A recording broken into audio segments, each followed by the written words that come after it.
Sa isinagawang case study o trial ng bitag para sa Ray Herbal Food Supplement ni Mr. Ray Herrera, marami-rami na rin ang nagka-interes at sumubok na sumali dito.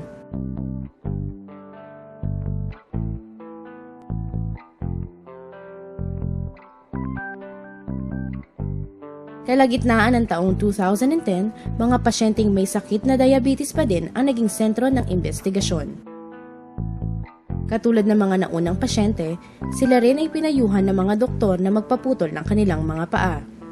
Bagkus, pinili ng mga pasyenteng ito na sumailalim muna sa case study o trial ng Ray Herbal kaysa magpaputol ng kanilang mga paa.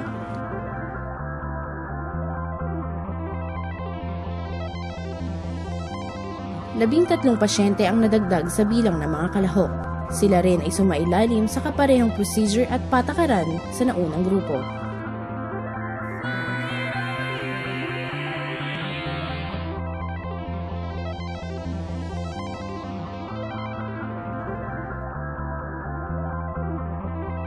Mula Hulyo hanggang Disyembre, 3 pa lamang ang nakatapos ng case study o 90-day trial ng Ray Herbal Food Supplement.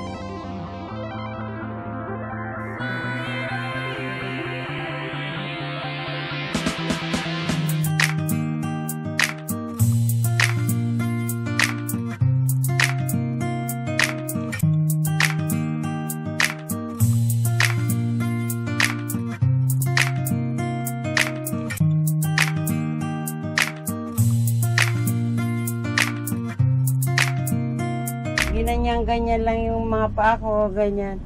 May pakiramdam pa. Pero bandang uli nalaman ko na diabetic pala ako. Sa sugar ko, nasa 3+. Nakabababa ko nga, 33. Yun, yung na-hospital ako ng 26. Yung hindi ako makakatulog na maayos. Parang hinihingal ako. Yung paglalakad lang ang problema ko. Hindi ako makalakad na maayos. Hindi ako nakakaupo pag dumudumi.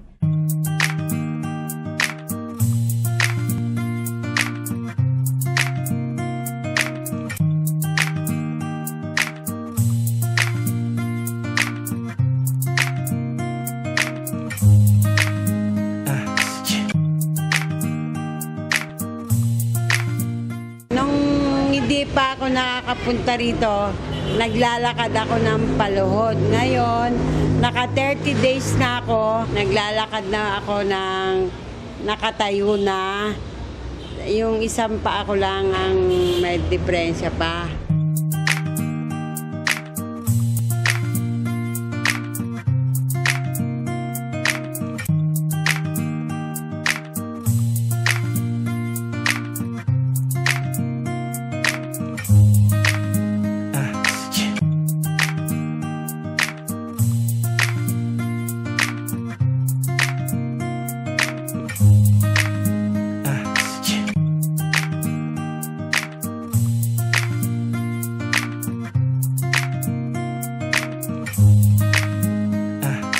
Sa sugat, okay na, magaling na. Kahit wala yung tungkod, makakalakad ako.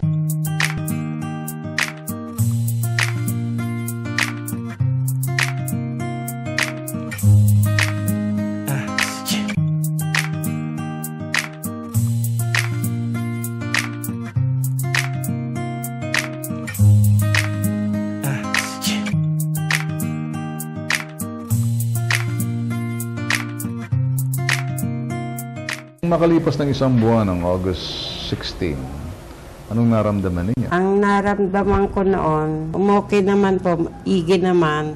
3 times a day iniinom ko. Prutas lang, bibilan ako ni Ezekiel, dyan. Nang 90 days ngayon, asa ang mga sugat sa paa niyo, Lola?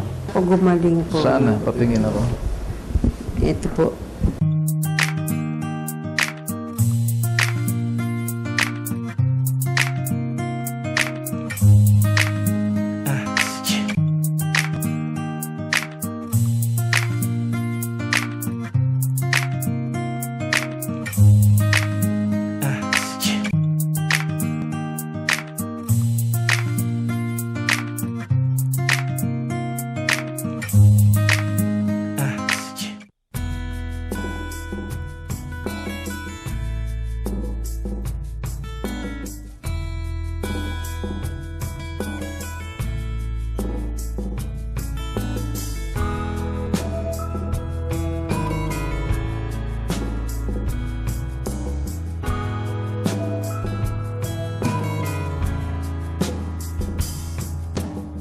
Noong June 4, pinuto lang kanang pa ako. Mataas daw po yung diabetes ko. 2 months na, hindi pa humihilom yung sugat ko. Yun ang inaano ko. Sabi ko, ba't ganun? Nakapagtanong-tanong yung mister ko doon sa akin nga na kwento ng inaanak niya na ganun. Na meron daw yung herbal supplement. Gusto ko sana talaga gumaling na ito sugat. Talagang hirap na.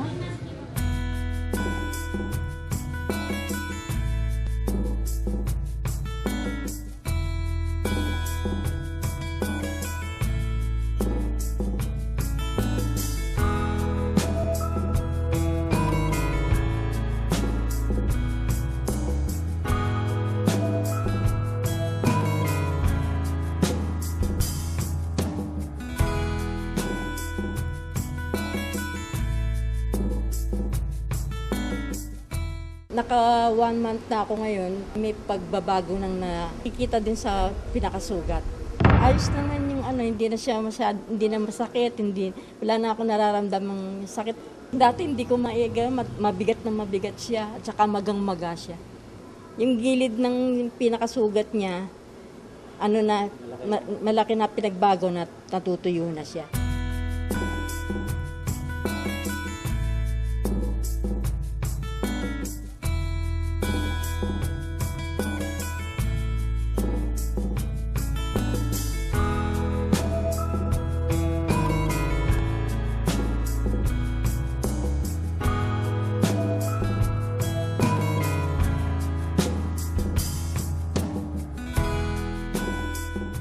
Pang 60 days ko na ngayon.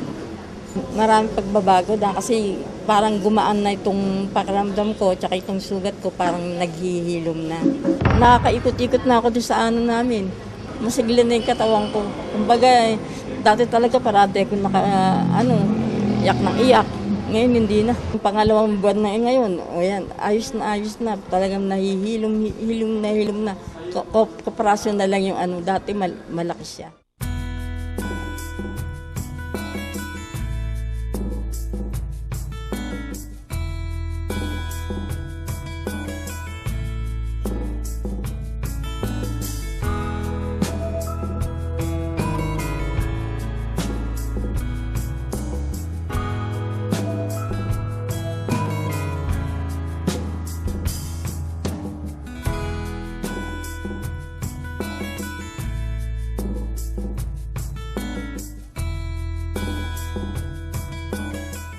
Pang ilang araw na to?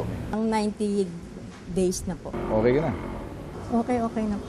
Sa pag-inom ko po ng herbal food supplement, umigi po lahat yung pakiramdam ko, tsaka ito pong tsaka ngayon po natataas ko na pero noon po talagang ang bigat po niya. Hindi mo mataas? Hindi ko po siya mataas. Ngayon pong 90 days na po siya, lalo pong magaang na siya, nakakakilos na po ako, nakakaikot-ikot na po ako sa Blood sugar mo, kumusta? Okay na po yung blood sugar po. Ano yung blood sugar? 100 plus po. 100 plus. Dati po 434. Mayroong sinabi ng Dr. Putulin. Opo. Doon po sa UST po. CEO po. UST Hospital na sabing Putulin yan. Bakit hindi ka bumalik sa doktor, pakita mo?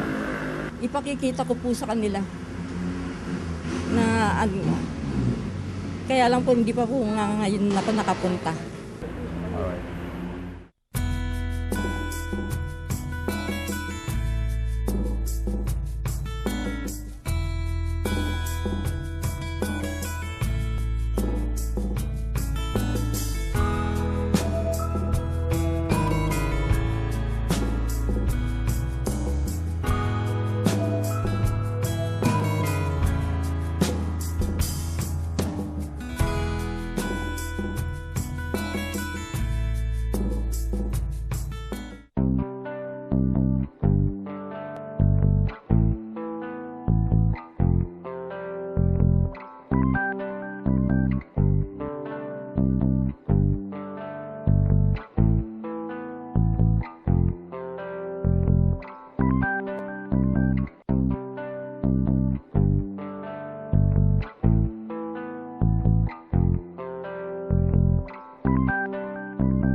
galing ho akong probinsya, nasa Negros Occidental. Kasi doon sa probinsya ko kasi namin, hindi ho kumpleto ng gamit. So pinapapunta ho ako sa Bacolod. Nung na-confine ako sa probinsya, ang advice ng doktor sa akin for amputation. Tinawagan ako ng sister ko, baka sakali daw dito sa Maynila, magawan pa ng paraan. 5 years ko na akong dinadala tong sakit na to. Tapos pag lumalakad ako, dumudugo yung ilalim ng paa ko.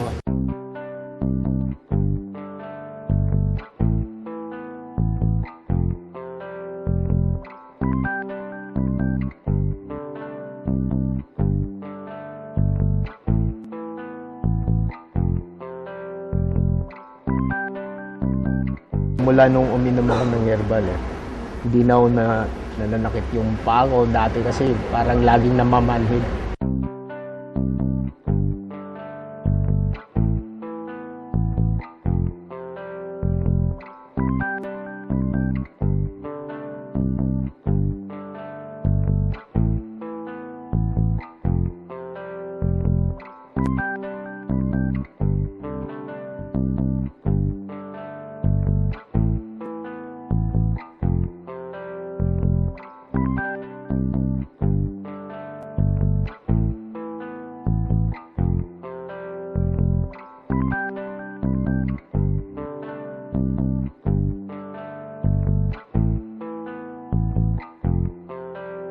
Sa loob ng 60 days, malaki yung naging improvement. Hindi na ako hirap maglakad, tsaka gumaling ho yung sugat ko sa paa ko.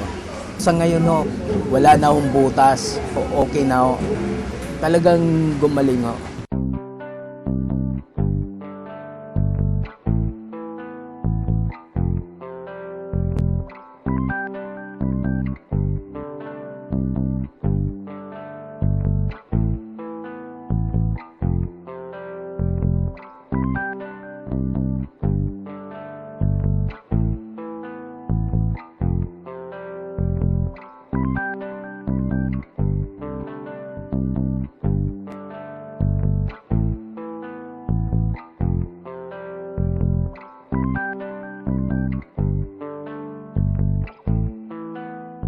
Sa loob ng 90 days, talagang malaki yung pagbabago. Yung sugat ko medyo nanunuyo na lahat. Tsaka yung pagka-itim-itim nung paa ko, medyo nawala yon.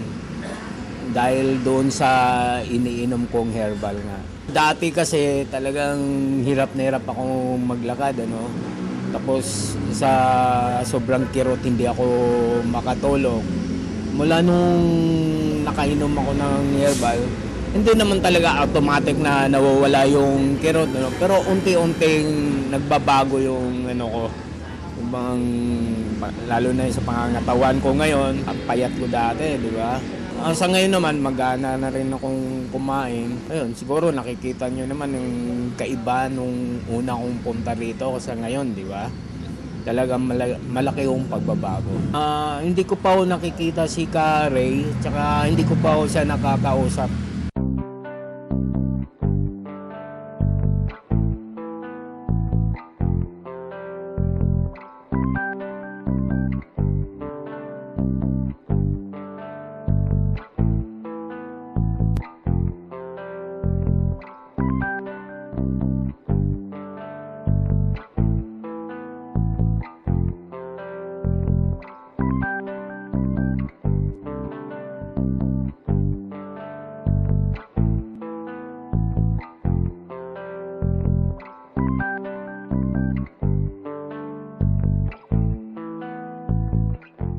Sa kasalukuyan, may natitira pang 7 pasyente na sumasailalim pa din sa case study ng Ray Herbal.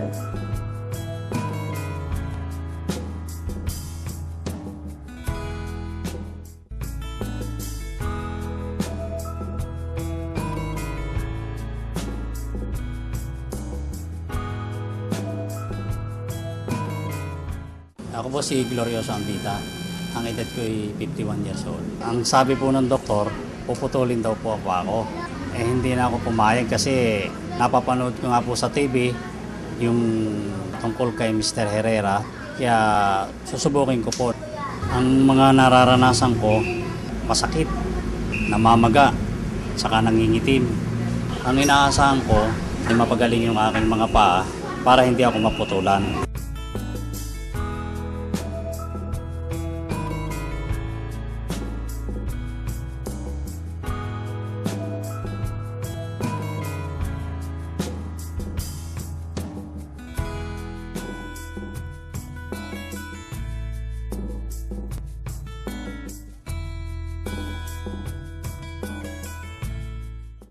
Malaki ang pagbabago sa loob ng 30 araw kong pag-inom ng herbal na kay Mr. Ray Herrera. Mula nung uminom ako sa loob ng 30 days, yung pamamaga niya nabawasan, tapos yung pangingitim niya nabakbak dahil nilalanggas ko siya araw-araw halos 2 beses maghapon. Natatanggal yung itim niya nakakapit sa balat. Dati medyo parang mataas lagi ang diabetic ko na eh. Pag nararamdaman ko kasi parang lumalabo yung mata ko. Pero pag nakainom ako nagbabago ang pakiramdam ko.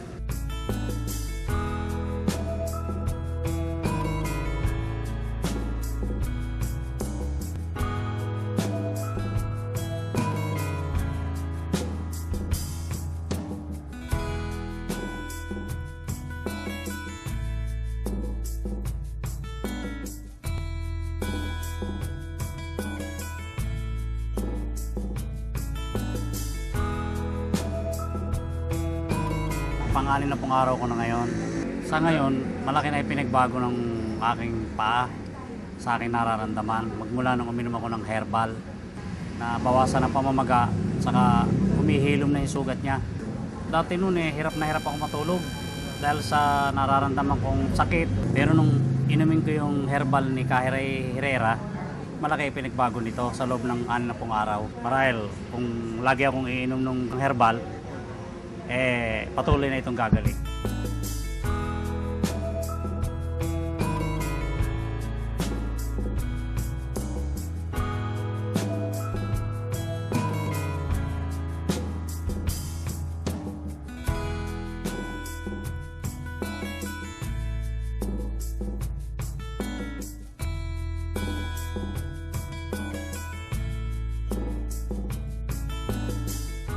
Ako ay si Mrs. Marilyn Diaz Marcuelo.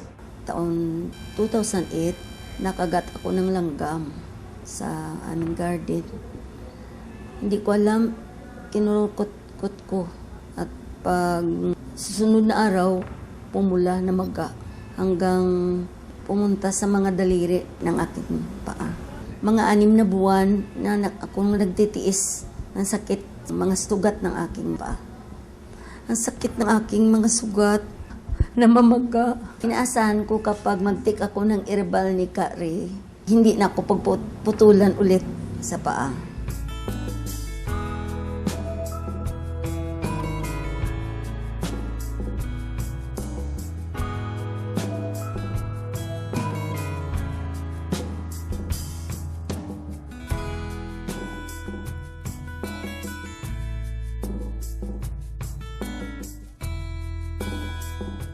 So, naka 30 days ka na. Oo. Kumusta naman Isang pakiramdam mo? Ay, ang laking pagbabago kasi noon masakit. Ngayon? Hindi na, masyadong masakit. Na mamaga noon. Ngayon? Ngayon hindi na namamaga. Konti ng sakit. At ang noon palaging basa. Ngayon? May dugo. Sa ngayon, mayroon pa po, kunti na lang. Sabi ng doktor, putulin na hanggang dito eh. Mahapdi kapag Ngayon? Mahapdi pa rin? Hindi na, kunti na lang kasi may umiinom ako ng herbal ni Ray. Malaking pagbabago kasi hindi na namamaga. Hindi siya namamaga. Pero dumudugo pa rin. Dumudugo pa. Yung papasalamat ko sa Diyos.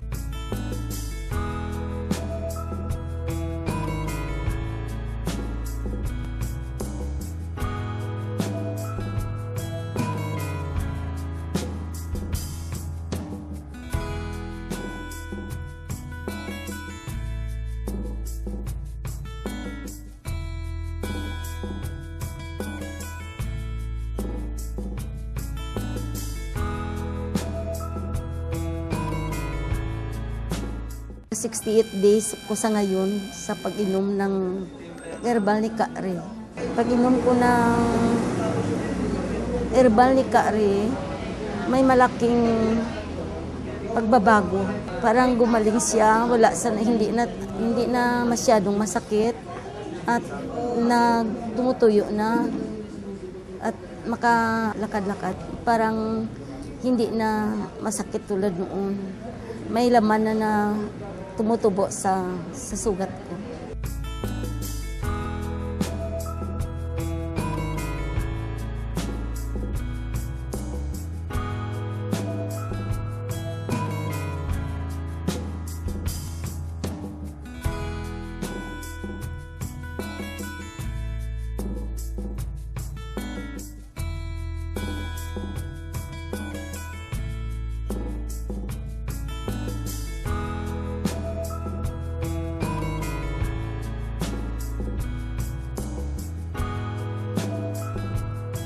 Ako po si Simproso Medina.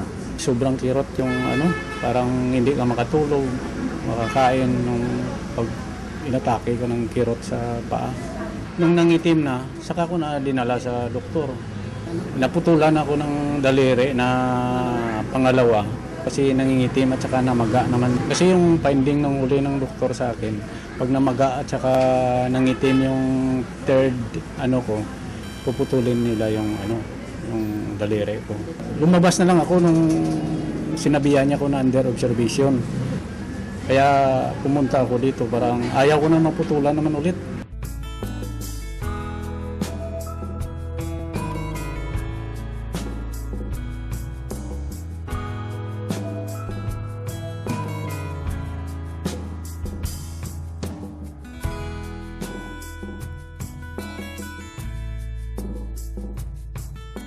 Pang 30 days na yung paggamit ko ng herbal ni Kari. Sa ngayon, yung sugat ko, yung magaling-galing na sa ibaba, tapos yung sa taas, mayroon pa pero kunti na lang, pahilom na.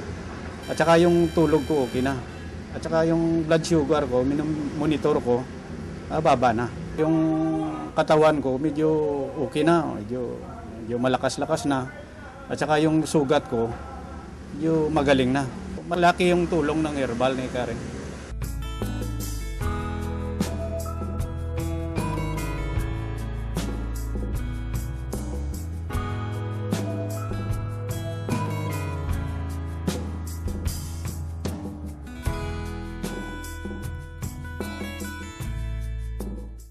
Pang 60 days na ngayon ang gamit ko ng herbal.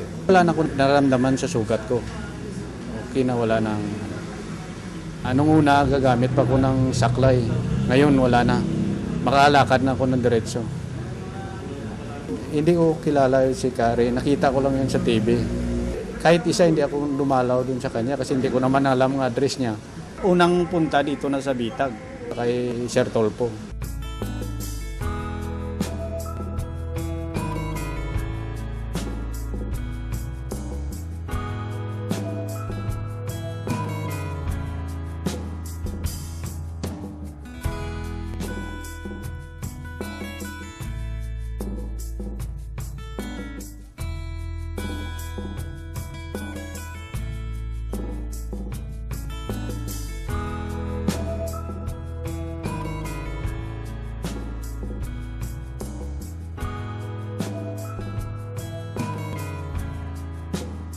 Ako po si Elena Jacinto na nakatira sa Marilao, Bulacan. Sabi ng doktor, nung matingin tumpa ako, sabi puputulan na. Nagdesisyon akong patingin dito. Gusto kong masubukan. Ako po si Aurea Pedroso, 70 years old. Nakatira sa Floodway. Minsan bumigat ang pako, halos hindi ako makalakad Maliit lang na sugat yun sa ilalim dito sa kalagitnaan ng pako. Pagkatapos yung kumalat, yung sasabihin sa akin na puputulan ako ng doktor. Hindi ako pumayag. Mahirap para sa akin pag maputulan, nag-iisa lang ako sa bahay. Ako po si Manuel Dominguez, nakatira sa Bukay, Bataan. Sabi ng doktor, kung di magbabago yung panang sugat ko, puputulin daw nila. Hindi ako pumayag. Gusto kong gumaling para hindi ako maputulan ng paa. Ako po si Domingo Contreras, 55 years old, nakatira sa Guadalupe, Makati. Sabi po ng doktor, puputulan daw ang paa ko. Hindi ako pumayag dahil ang daliri ko turog-turog na raw yung isa, madadamay daw yung tatlo. Inaasahan ko na pag sali ko sa trial, magagaling ako. Ngayon lamang taong 2010, 32 pasyente na ang lumahok sa investigasyon ng bitag para sa Ray Herbal Food Supplement. Patuloy pa rin ang pag-obserba at pag-imbestiga na ginagawa ng bitag sa mga pasyenteng kalahok sa 70 araw na case study ng Ray Herbal Food Supplement. Anumang pagbabago magaganap sa mga kasong ito na kasalukuyan pang inoobserbahan ay ating aabangan hanggang sa susunod na taon.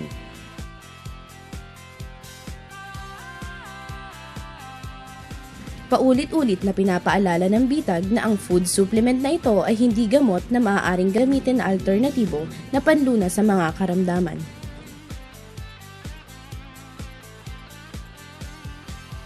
Minabuti ko po sapagkat kung pupunta pa kayo sa main office, napakalayo, kaya naglagay po kami yung pong cell number na nakalathala sa ilalim ng screen na ito. Pwede po kayong makipag-ugnayan at ito po ay sinasabi ko at pinatotohanan, ito po ay authorized distributor ng Abanyong Lingkod mula pa noon at magpakailan pa man.